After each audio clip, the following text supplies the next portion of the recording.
So everybody discovering that BET is trash. Go figure. It's been trash for the last 30 years. Always has, always will be. The Boondocks heavily commented on how trash BET is, to the point that BET got the episode blocked. And the only way you can watch the episode is you buy the Boondocks on DVD, or maybe if it's on streaming, if it's on Netflix or whatever. The BET y'all got now is not the BET I grew up with. Say that again. The BET that is there now is not the BET that I grew up with. The BET I grew up with celebrated every aspect of black culture. Video Soul, hosted by the great Donnie Simpson, played everything that pertains to black music. He played In Living Color. He played Fine Young Cannibals. He played R&B. He played Freddie Jackson, Michael, Luther, Whitney. Didn't care. He played hip hop. He played LL Cool J. He played Kool Moe Dee. He played all that. And that show aired from 8 to 10. When back in the day, and when BET back in the day, in the 80s and early 90s, they used to have Bet on Jazz. Bet on Jazz used to come on from 6 to 7, hosted by the great Ramsey Lewis. And what they do is they have aired live jazz performances from people like Roy Hargrove, Wynton Marsalis, Branford, etc., etc. And from 4 to 6, before it was 4 to 6, it was just 5 to 6, we had Rap City. BET was the first network to have dedicated programming to hip-hop rap music. The mayor, Chris Thomas. BET used to air a lot of the, and rerun a lot of the old black comedies and play some black movies. You should see when they did the remake of What's Happening or What's Happening Now.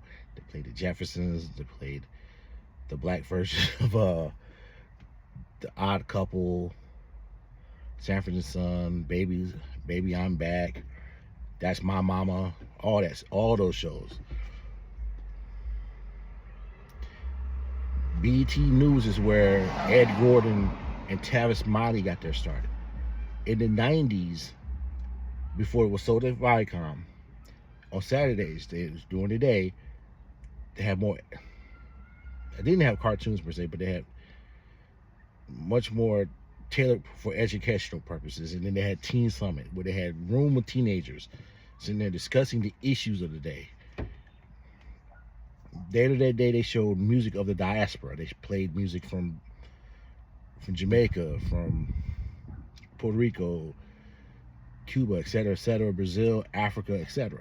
Sundays was church. You was in church in BET back in the day. The whole day they aired a lot of the syndicated pastors programs. Like I think Creflo Dollar, his original programming was on BET. Correct me on that, but I believe so.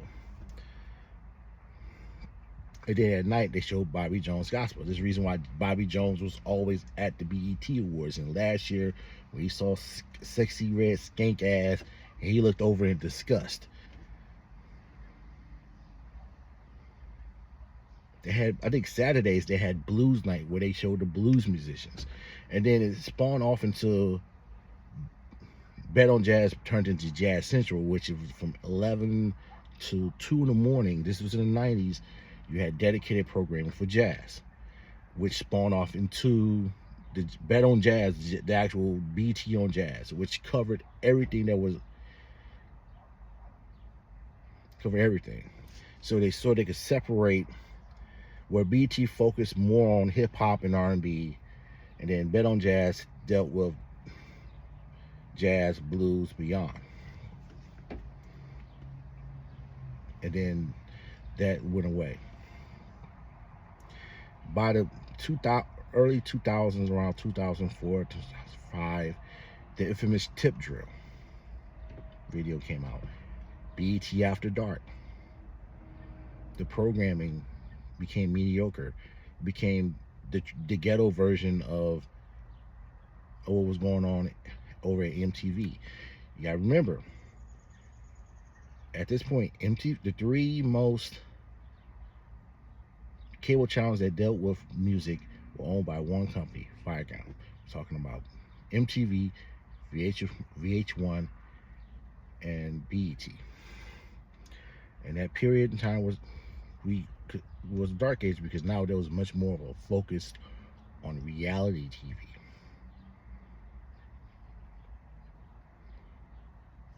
Cheaply produced reality TV. VH1 used to do a very mediocre version of Lifestyles of the Rich and Famous, and of course the reality TV. And here we are today. People are talking how trash the BET Awards is, and how it's underrated. Donald Glover went on there and talked about how he has the same amount of awards as Sam Smith. And I saw a video of someone saying that the NAACP awards is the same thing, but they have standards. That's the problem. There's no one there doing standards and practices. The trashiest individuals can go to BET Awards and be trash. MTV Awards kind of different, because they want people, if you're going to perform, do it as a spectacle, but at the same time, there's standards and practices. So what's this going to take? Boycott BET? What's going to happen? What's really going to happen is, didn't Tyler Perry buy it? That's what the word was back a couple years ago. Tyler Perry was supposed to be buying BET. But then again, his track record is suspect as well. What should happen is someone needs to go in and read the backlash. Look into the ether and look at the backlash. Look at all these videos that have been saying BET is trash, and say, you know what, we need to fucking nuke this shit and start over. Let's get back to the members of the board and the executive committee over at BET. Y'all need to get back to basics. Say, what was the thing that really made BET popular in the first place? Let's get back to that.